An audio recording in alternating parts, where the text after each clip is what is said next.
સત્યની સાથે જનતાનો અવાજ। નમસ્કાર અને 24 ન્યૂઝ નેટવર્કમાં આપનું સ્વાગત છે। ગુજરાતના સૌથી મોટા સમાચાર આજની બ્રેકિંગ ન્યૂઝ છે। ઓગળના નેકોઈ ગામે તળાવની પાળ તૂટી ખેતરોમાં પાણી ફરી વળતા ખેડૂતોના પાકને ભારે નુકસાન। બનાસકાંઠા જિલ્લાના ઓગળ તાલુકાના નેકોઈ ગામમાં સતત વરસી રહેલા ભારે વરસાદને કારણે ગામનું તળાવ ઓવરફ્લો થઈ ગયું હતું। પાણીના ભારે દબાણને કારણે તળાવની પાળી તૂટી જતા ધસમસતો પાણીનો પ્રવાહ આસપાસના ખેતીવાડી વિસ્તારોમાં ફરી વળ્યો હતો, જેના કારણે મોટી સંખ્યામાં ખેડૂતો દ્વારા વાવેતર કરાયેલો પાક પાણીમાં ગરકાવ થઈ ગયો છે। ખેડૂતોએ મોંઘા ભાવે બિયારણ ખરીદી તેમજ ખાતર દવા અને મજૂરીનો ખર્ચ કરીને વાવેતર કર્યું હતું, પરંતુ તળાવની પાળ તૂટતા સમગ્ર ખેતરોમાં પાણી ભરાઈ જતા ઉભો પાક નાશ પામ્યો છે।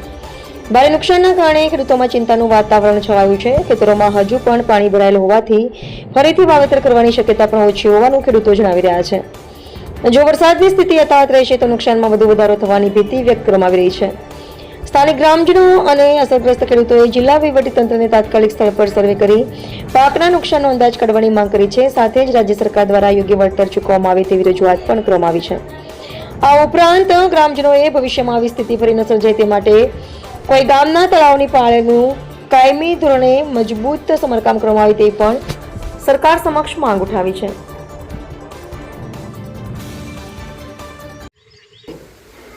હું નેપુ ગામનો સામાન્ય નાગરિક તરીકે સરકારને અપીલ કરું છું કે નેપુ ગામમાં આવેલું ગામ તળાવની પાળ તૂટી જવાના કારણે આજુબાજુ ખેતરોમાં પાણી ફરી વળ્યા છે। તેના કારણે ખેડૂતોને ભારે નુકસાનનો સામનો કરવો પડ્યો છે।